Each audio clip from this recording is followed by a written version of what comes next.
Good evening to all of you from the CENTA team. We are delighted to have you join us today for CENTA's webinar series for teachers. I'm really excited to share that the topic of today's session is From Atlas to Insight, Elevating Social Science with Maps. We are really excited to announce that today's facilitator is Dr. Indira VMD. Welcome, Dr. Indira. Thank you. Thank you. Yeah.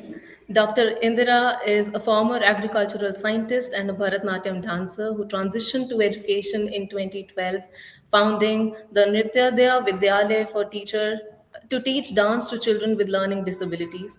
She did her doctorate in agricultural microbiology under Bharat Ratna Dr. M.S. Swaminathan, dubbed the father of Green Revolution. With over 10 years of experience, she has trained teachers, mentored schools on inclusive classrooms, and held numerous capacity building workshops for teachers. Dr. Indra is also a visiting faculty for B.Ed colleges in Mumbai, Pune, and Chandigarh. Currently a senior associate with CENTA's assessment team, Dr. Indra is also a published poet, writing under the pen name Ira Periyavallur. We are really excited to have you here, Dr. Indira. Over to you. Thank you so much, Mansi, for the lovely introduction. And it's always a privilege to conduct a webinar for CENTA. Okay, without further ado, let's begin with the session, which is, I think that's the wrong presentation that's being shared. I would request the tech team at the back end to please remove this particular set from the studio. Yeah, thank you. My humble apologies for the small technical glitch that we had. I'll just share the presentation from the slides from my end. I hope this is visible to each and every one of you. If it is visible to the audience worldwide, then please give me your, or rather, please respond in the comment section with your favorite emojis. Come on, I'm looking. Okay, good evening, Seema ma'am. Good evening, Anju ma'am, Pratima ma'am. Good evening, everybody. Come on, I cannot see your favorite emojis. Okay, thank you, Sunita ma'am. You can see that. Thank you, Ajay sir. All right, fine. Okay, some mostly yes and some no's. Um, okay, now I can get emojis also. That means everybody can see it. Okay, fine. So from Atlas to Insight, elevating social science through maths. Okay, now here, what you can see, I'm afraid my, yeah. I suppose you can see the slides right now. Yeah, now it is visible on the live stream also. I can see that. Okay. Now, this is something I would like all of you all to respond to. This is a fill in the blank. Complete the following. Question number 1. I used map for the first time when? When did you all use map for the first time? Please respond in the comment section. I'm sorry, I keep looking towards my left from time to time because I have switched on the live stream on my mobile so that I can see your comments here. Okay. In when I wanted to see places, okay. Esther says secondary school days. Okay. Ajay sir says when I was in class 3. All right. Rahul Gupta says for the first time when I was traveling by train. Okay, that's interesting. All right. I used map for the first time even when I was also in 3rd grade, and that was for a very interesting thing. My dance sir, Guru Sri Balasubramaniam sir, under whom I began learning dance in Chennai, he was getting married. So his invitation card, and that was a time when we used to write letters to each other. Landlines were also not very popular. Yeah, I'm a little old. Anyway, landlines were also not very popular. So we had the hard copy invitation card. At the back of the card, they always print the map or the way how to reach the venue. Okay. So we kept going round and round in circles. And then my father, he just flipped the invitation card and he was trying to look how to reach the place. That is the first time I actually saw and used a map. That was in grade 3. And that's when I realized, oh, a map is not just a decorative item. It is used for finding something, for finding how to go to a place. Okay, moving on. Now, this is a very popular answer. The question is, question number 2. The question is, write about the different soil formations of India. And that is generally a 4 or 5 mark question. At least it used to be when I was teaching social science in school. So this is the big paragraph, right? Alluvial soil, black soil, red soil, laterite soil, desert soil, mountain soil, blah, blah, blah, right? And what do we as children we used to do? We used to just by heart, by kidney, by lungs, by everything, this particular answer and write them fast, fast, fast, right? But thanks to the map, what do? We don't need to do any of those by hearting or by kidneying or by lungsing stuffs. Yes, I know. I'm actually inventing a few new words also.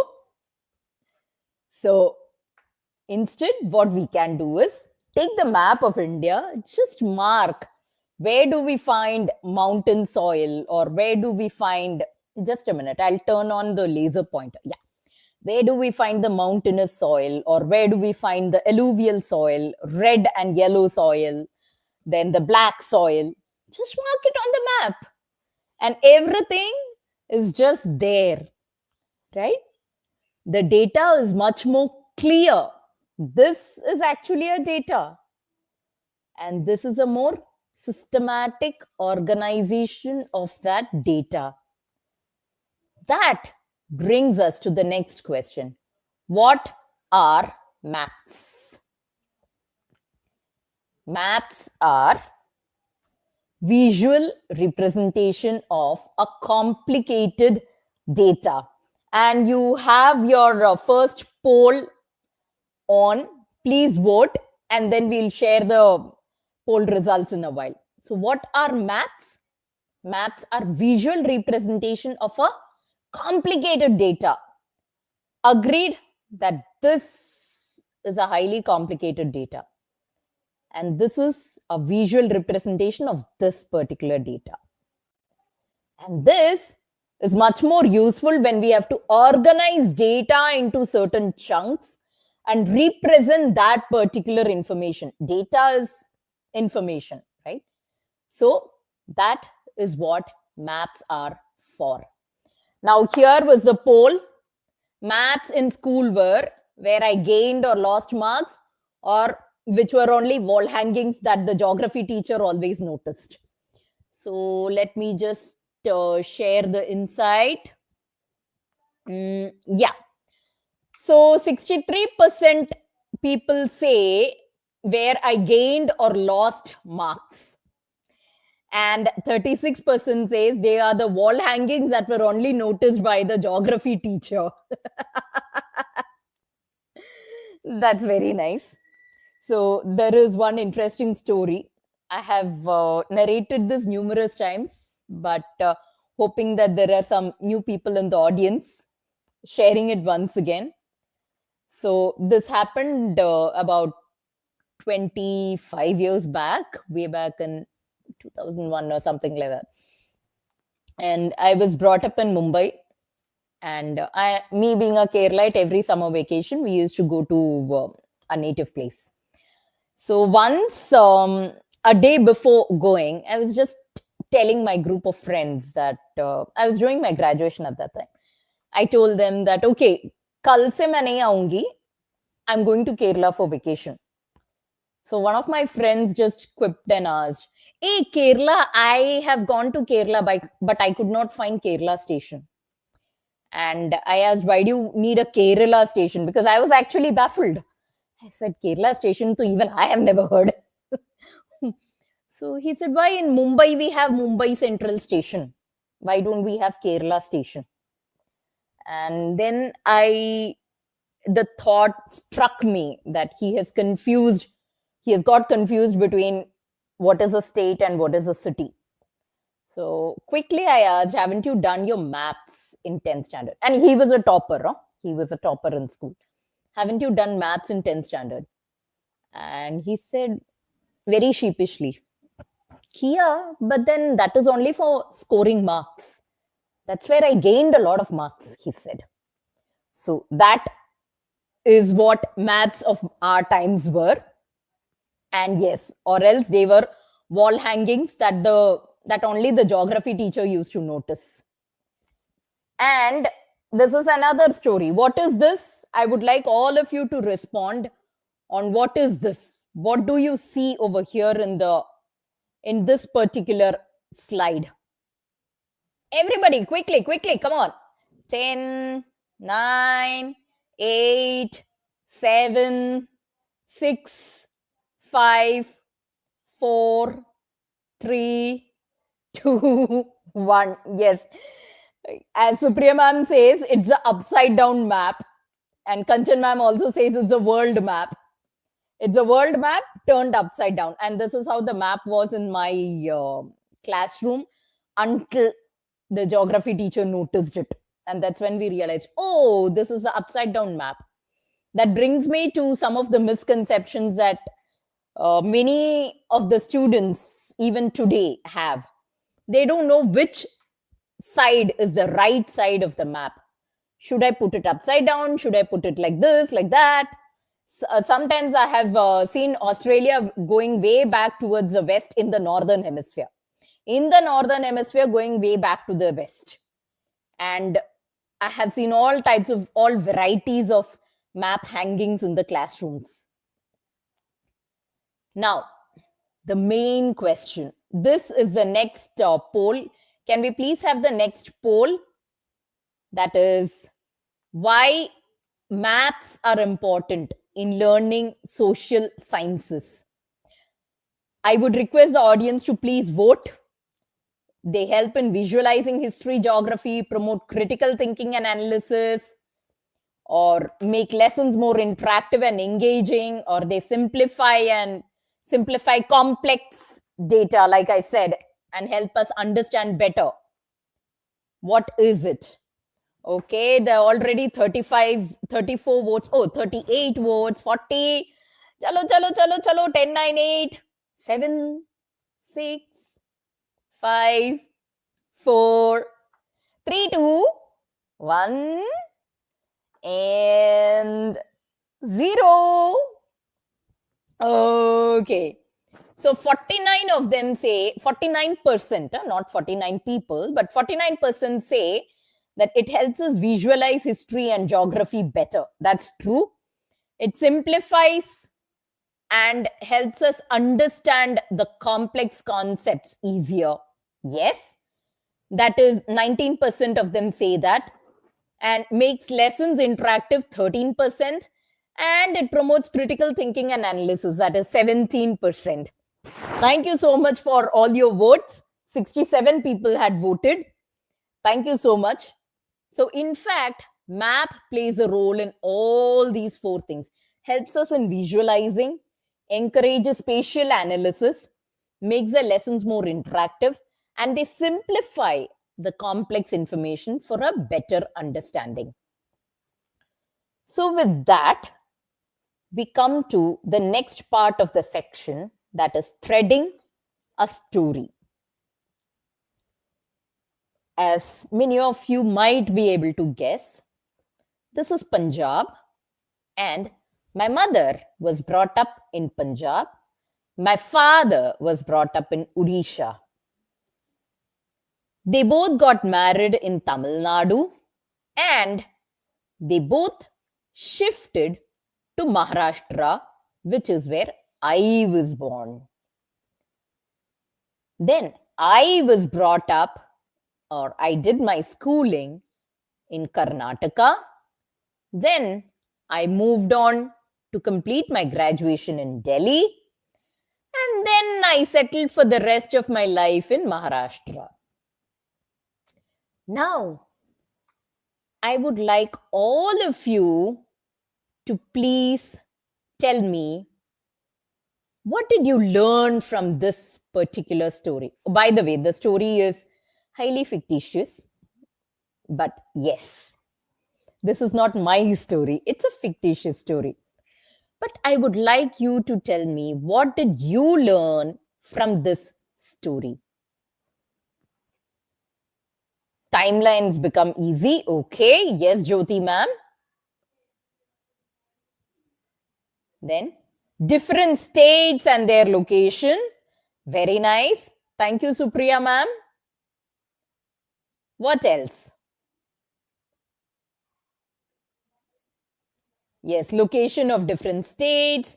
Then learn the names of the states and creating the timeline for a person, names of locations. Very nice.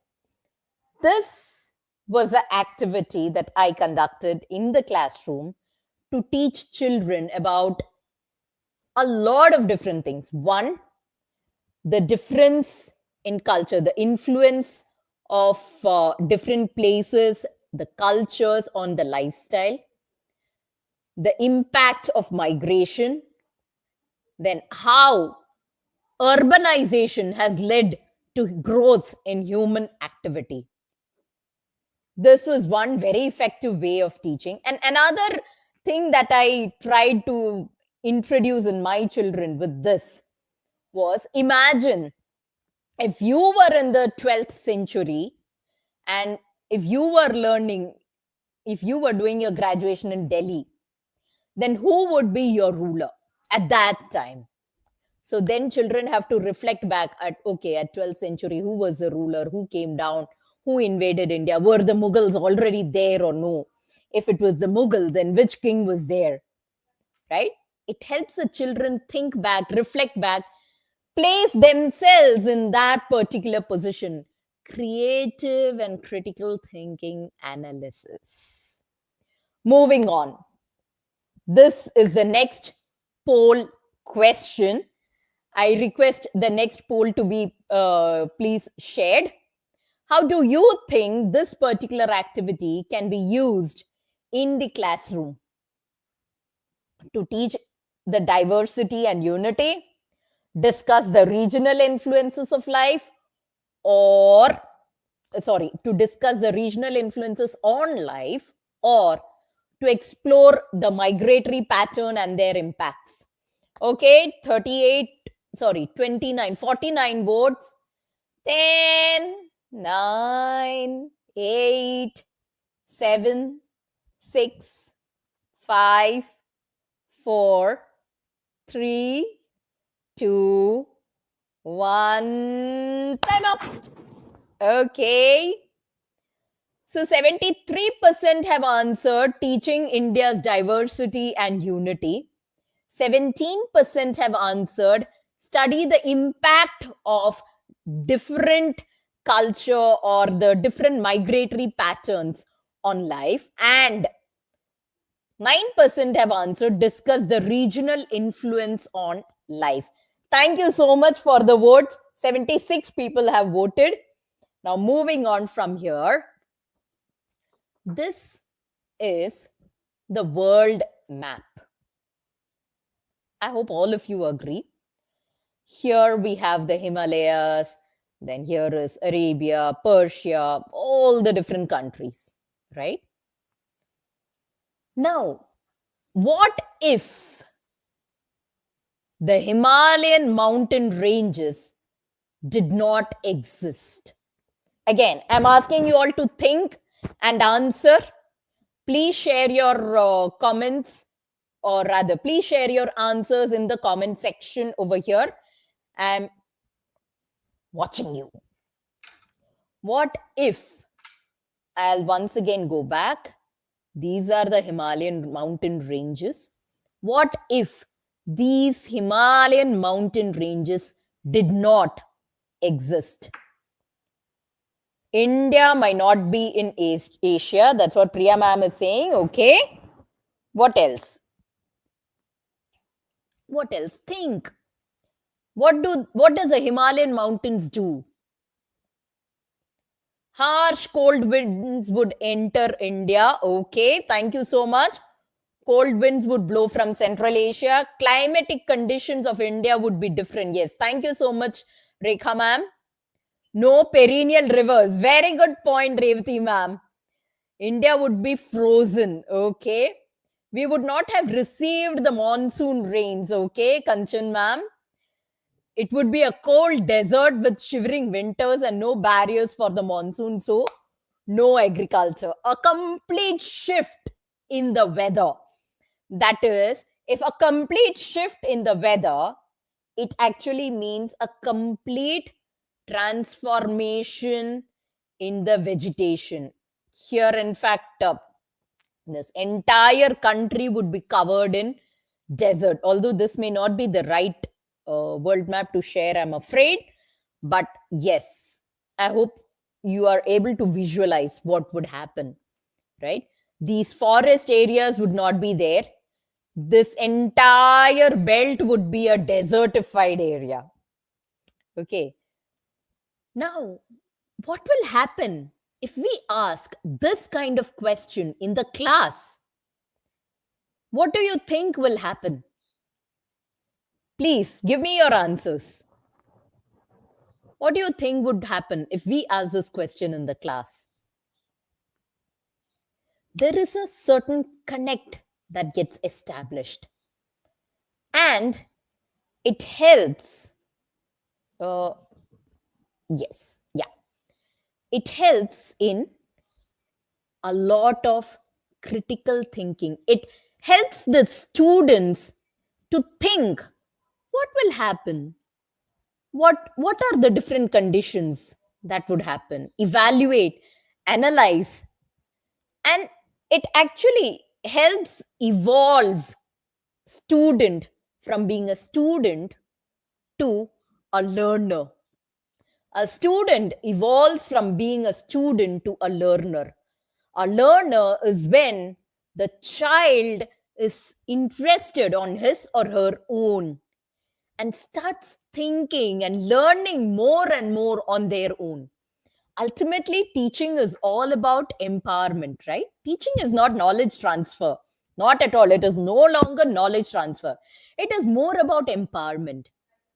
When we give them these kind of opportunities to think, our classroom is converted from being a learning classroom to a thinking classroom. There's a thinking ambience getting created, and children actually start thinking and speaking up. Communications, critical thinking, creativity, everything comes in. Now, here is another activity for all of you. Yeah, I know it's getting quite overwhelming, right? With too many activities. This is the flow of River Ganga from Kalka to Delhi, Kanpur, Gaya, Howrah. Now, my question is, what if River Ganga, instead of flowing all the way towards Kanpur, Gaya, etc., it did not go to Kanpur at all? It in fact got a diversion. It met a obstacle here, got diverted, and then flew via Rajasthan, Gujarat, and then it came here towards the Arabian Sea. What if the river flowed down from Delhi? It changed its course, flew all the way through Rajasthan, Gujarat, a little bit of Pakistan before re entering Gujarat and then finally meeting the Arabian Sea. Kya hoga? What will happen? It will not go to Gaya. Yes, there won't be perennial rivers. Okay. The Indo-Gangetic plain will not be there. Indo-Gangetic plain, instead of being here, it will come here. Varanasi जो इधर है, instead of Varanasi, some place in Rajasthan would be today's Kashi, right? The entire geography, in fact, not just the geography would change.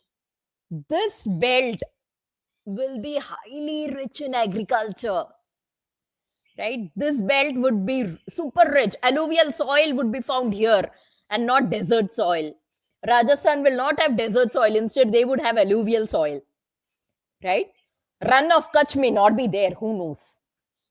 Or perhaps Ganga would mix with the salt pans. Who knows? Right? So here again,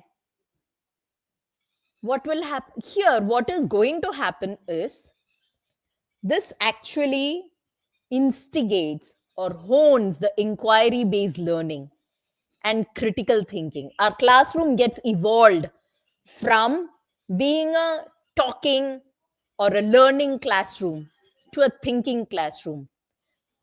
It becomes more of a student centric classroom. Of course, classrooms are already in the stages of evolving and becoming student centric classrooms with a lot of different resources and activities. But this would be an addition, and it would hone the thinking skills, the thinking capacity, and communication, critical thinking, creativity, 21st century skills. Need I say anything more? So, this is the effect of map in learning. In fact, maps you need not use just for social science, you can expand it to science also. Okay, I'll tell you how towards the end of the webinar. If I start talking about that, then I think we may overshoot time. Okay, now here is a small video which is a time lapse. Okay, it's a 5-minute long video. I'd request all of you to please enjoy. I'm sorry. Yeah. Let me just check if this is the. Okay. Just give me a moment. Um, Please give me a moment before I start playing this. Yeah. Okay. So here I begin. I'm playing this particular video. It's a 5-minute long video. Please enjoy.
Okay. So I've just stopped sharing that particular video. Now, in the video that we just saw, I'm not sharing any screen right now. Huh? Okay. In the video we just saw, that was basically Dubai, right? Dubai in its developing stages, right from 1960s to the latest, that is in 2000s, 2010, 2012, etc. Right? Now, here, think about it. And meanwhile, while you think about it, I request the team to please put on the next um, poll question. Yes, thank you so much.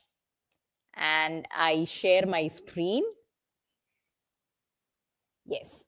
What made Dubai develop so much? In this time lapse video, beginning right from 1960, it was the development of Dubai. What do you think made Dubai develop so much? Was it leadership and infrastructure or location and trade opportunities? Yes, 65 words. Wonderful, wonderful. Okay. All right, all right. 10, 9, 8, 7, 6, 5, 4, 3, 2, 1. Okay. Thank you so much for running the poll. And thank you so much to everyone for voting. 58% people say strategic location and trade, whereas 41% people say leadership and infrastructure. Total 89 votes. Wow. I remember we began with 62 votes, then it jumped to 75. Now it's 89 votes. Yes, let's see by the end of the webinar if we can make it to 100. Okay. So many people are still voting, they are commenting, saying it is location and trade. Right. Okay. It's in fact a combination of both. But again, opinions always differ. Okay. One is strategic location, trade opportunities, clubbed with leadership and investment in infrastructure, visionary leadership. It is a combination of both. We cannot just single out one. But imagine if we give this as a question in the class, what is going to happen? Again, children start thinking. Now, another follow up question I would like to ask all of you is, I'm sure all of you saw in the video the development of Al Jumeirah, that is Jumeirah palms, the artificial islands in the form of a palm tree, right? Also, the in the form of the world map, those artificial islands that are being made in Dubai, right? That were made in Dubai. In fact, some of it is already operational also. The Palm Jumeirah is already operational.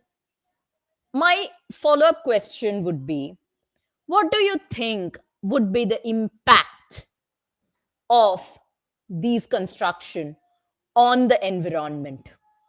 What do you think?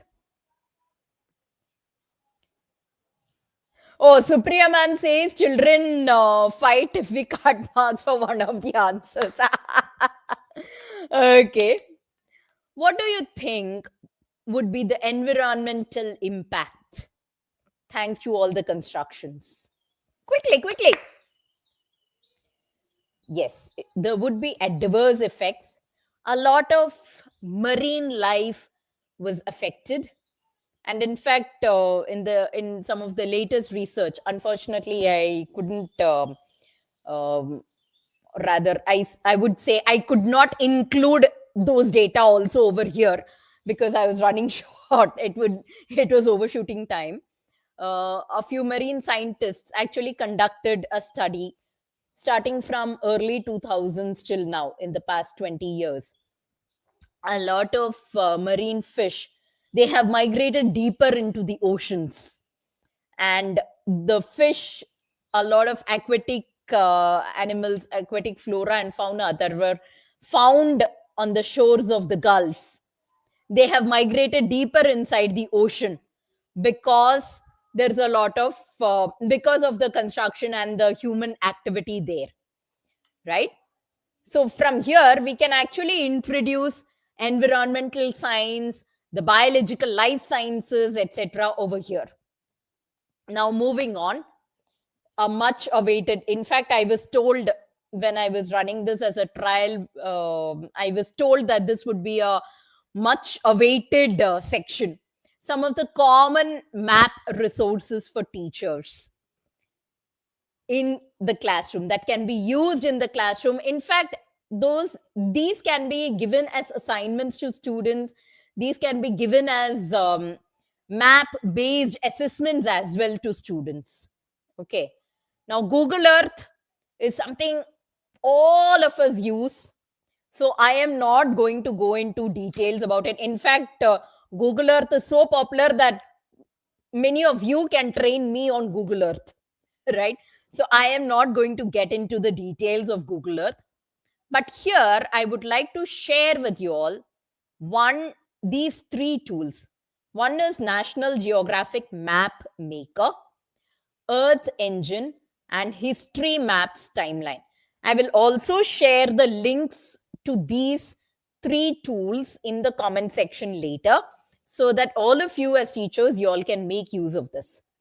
Okay, first let us go to National Geographic Map Maker. Let me just ensure that the slide is visible. Yeah, it is visible. Okay, now here, now this is National Geographic map. Okay, and you can actually choose what kind of map you want. For example, as you can see over here, 2D or 3D, right? So I am going for a 2D map, and then we can add layers. Okay, so for example, I'm going for a 2D map in India. Okay, and I want to add layer. What is that specific layer I want to add? Transportation. I can choose from this. So once again, I'll just show you. Once I click on add layer, okay, I can choose the categories I want from here, whether it's earth science, human geography, or life and environmental science, then physical science, climate, oceans, water, etc. Whatever theme you want, okay, we can actually choose that from here. Then what you can do, so here for simplicity's sake, I'm going to earth science. Okay, earth science, in that I am going to choose for earthquake in the last 30 days. All right, so you can choose whatever themes you would like, and so wildfires, everything, and accordingly here the map will appear. Now for example, I'm going to open map, what kind of map I want. So this is another option that you have. Once again, I'll just show you. There are different options over here. I've chosen 2D. I'm going to open map. Now I want to show something called as light pollution. All right. So I go to open map, and in open map, I just look for the kind of map I want. Now, because I want to show light pollution, I'm just selecting that relevant map over here. We already have a lot of pre-built maps over here. So there is volcanic eruption, political boundaries, global cities, land cover, etc. I'm choosing light pollution. Once I choose the map, my map will appear accordingly. Okay. Now, light pollution is a phenomenon that talks about the effect of night light on the night sky. Okay. Now, Obviously, night light means what? It means there is a lot of night light in the cities, right? Now, think about it. Due to extensive use of night light, what is happening is we have a phenomenon called night pollution, which is actually affecting the nocturnal animals. Okay. And what is the extent of night pollution? That is demonstrated in this particular map. So, for example, if we are going to India, I'll just zoom in. Now, see, India, these are the urban areas. You can see it very bright, like glittering like gold, right? Whereas, if we go to some of the remote places like parts of Africa, okay, I'll just zoom out a bit so that it is more easily visible. Yeah. Okay. Now DRC. Here, if you can see parts of DRC and all, it is quite dark as compared to the cities of Africa, right? So this is light pollution, and it is the extent of light pollution that is affecting. Naturally, the nocturnal animals will be more uh, prominently found. They would be more easily found. Prominently is not the right word. They would be more easily found in these places where the sky is dark. And astronomers or people who are interested in sky reading, they would prefer to go to such places where the sky is really, really dark so that they can see the celestial bodies much more clearly. Now, here in many of the, I'll take you to the US. Just a minute, I'll just zoom out a little and I'm sounding as if I'm the tour guide. Sorry. uh, so, here, if you look at it, in many of the places, okay, now you can actually see, all right, I'm not able to find a lot of places over here. Yeah, okay. But here, if you see the urbanization, the impact of urbanization on light pollution, on the night sky, right? So, when we are actually teaching any kind of concept, say, for example, let's just change this and let's go to, say, some teacher is teaching something on volcanic eruptions. Okay, you can choose the relevant map and just display it on the screen where the volcanoes are more likely, where they are more higher in occurrence, and where is it that the eruptions are more likely, they are more prominent, right? So this is one insight or one tool from where you can actually project the map and you can show the children the different kinds of geography. Next, we go to this particular site called as Earth Engine. Okay. Now, oh, it is 5:45. I promise to wrap it up in 15 minutes. Earth Engine. Earth Engine is actually a time lapse of different places around the world. A time lapse is actually the progress or the different kind of growth or the different kind of changes that the particular place has seen, or the different evolution that the place has gone through. So, for example, I'll just show you one example over here. Okay. I hope my screen is visible. Let me just check. Yes, my screen is visible. Now, here, this particular time lapse, it is Google Earth. Okay, I'll share the link also. The link is basically earthengine.google.com.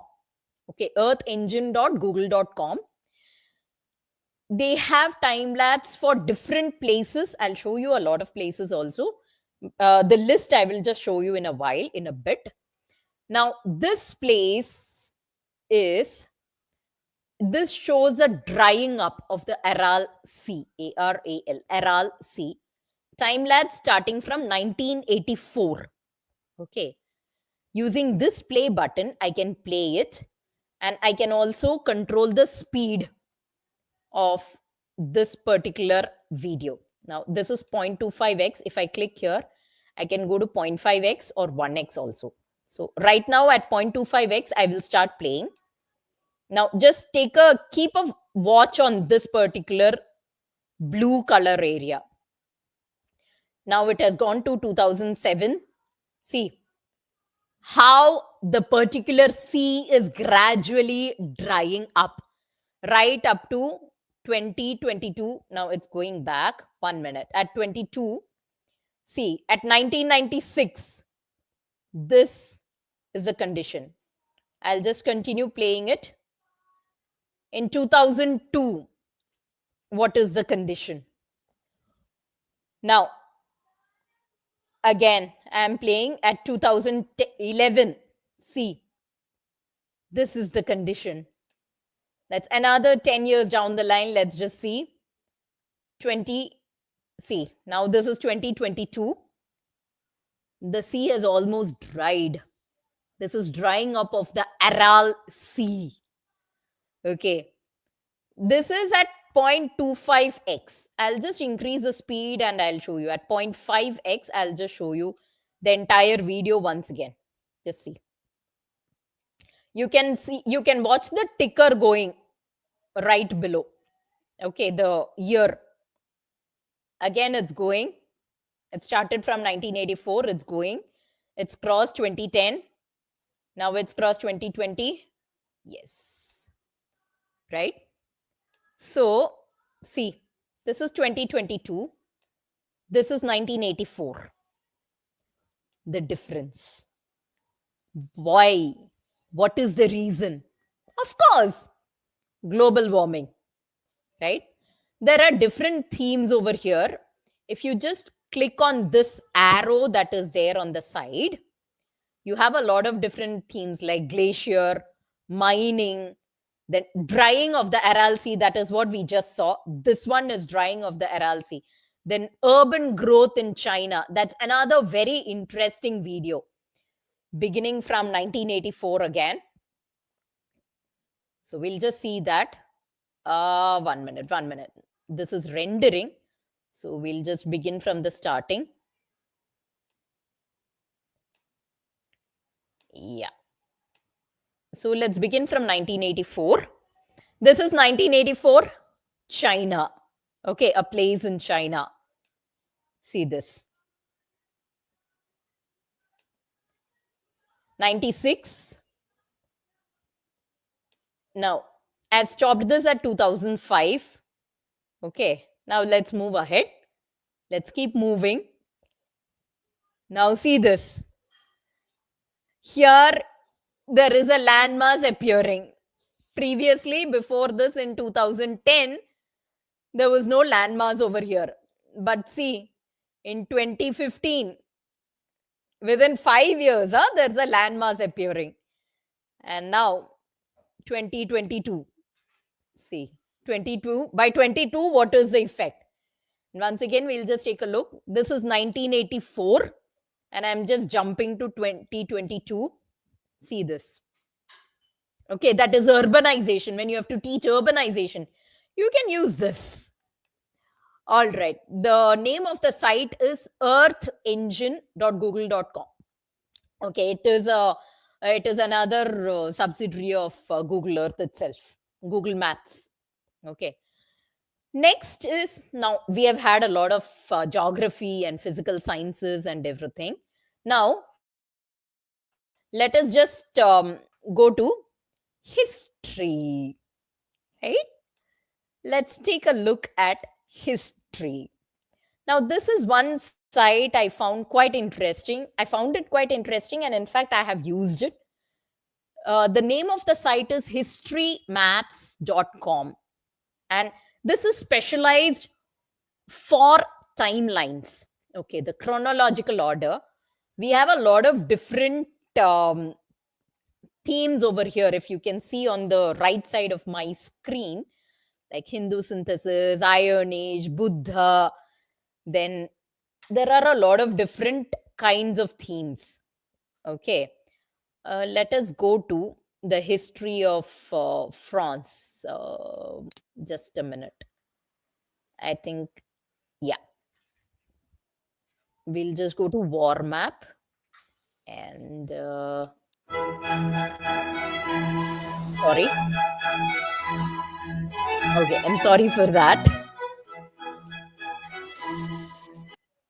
Yeah. So this is one which is Napoleonic War. Okay. And this actually shows the different battles of Napoleon. Napoleon Bonaparte. Right? So the first battle, where it was fought and how it was fought. If we just click on that info, you can actually get the entire info over here. Okay, just give me a moment. This seems not working in the right way as I expected it to. The site, I'll just refresh it for a moment. Let's just see.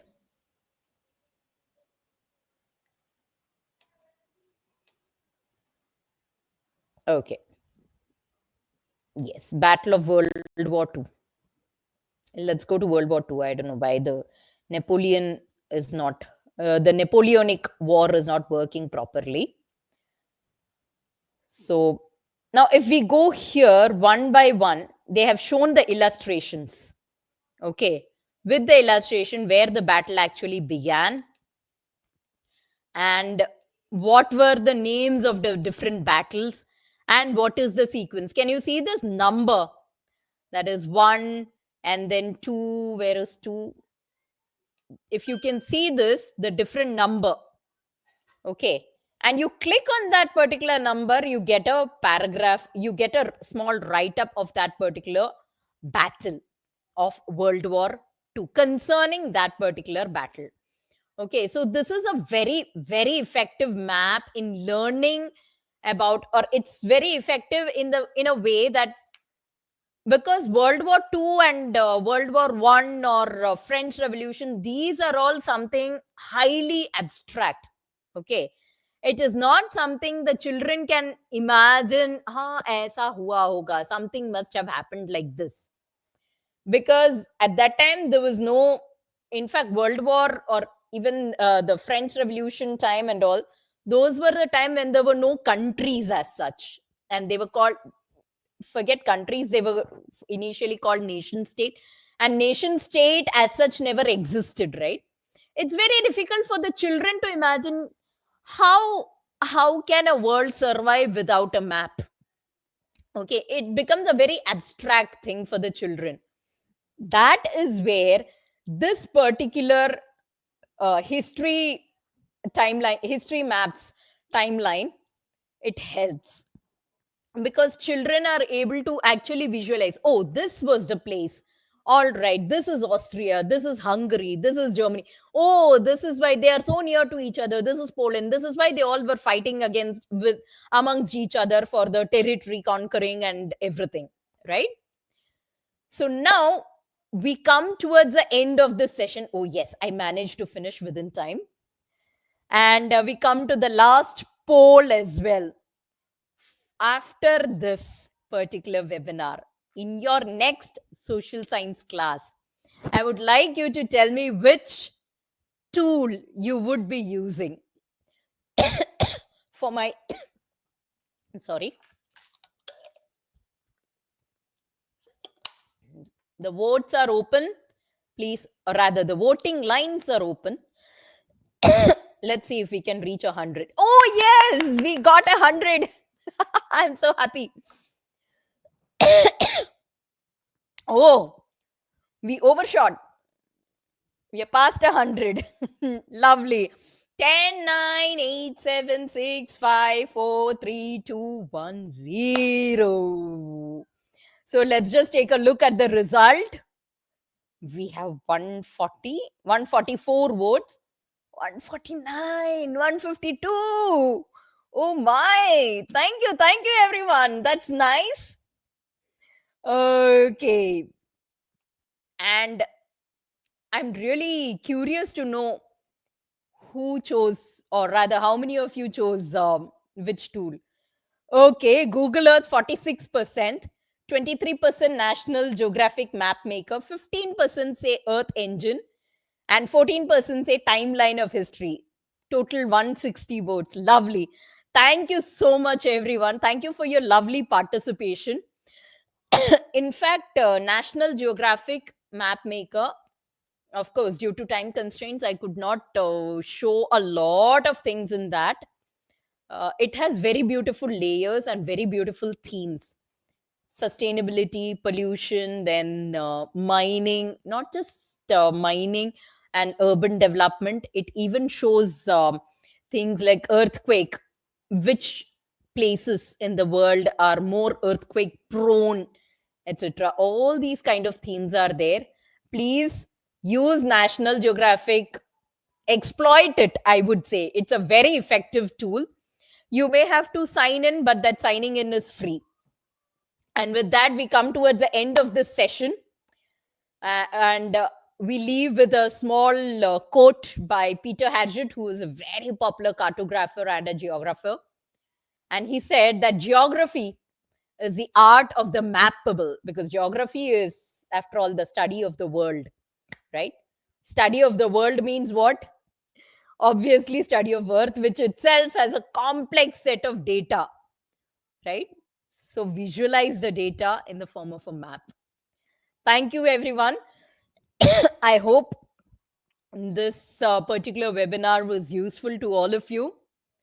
And I hope you all use this. All of you use this. And if any suggestions, any feedback, please don't hesitate to share. Thank you, everyone. Thank you. Mansi, over to you.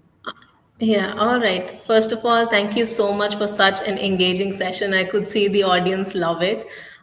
Your session was very engaging and all the more informative for our community of teachers. I'm sure our teachers have a lot of questions, because I do believe that to teach is to learn and to learn is to ask. So I am Nice. still waiting for some questions in the chat box. And any questions from any candidate, specific questions, general questions? I'm very sure that Dr. Indira has made the concept and the tool very tangible for us. But at the same time, I would love to hear any perspective, any question.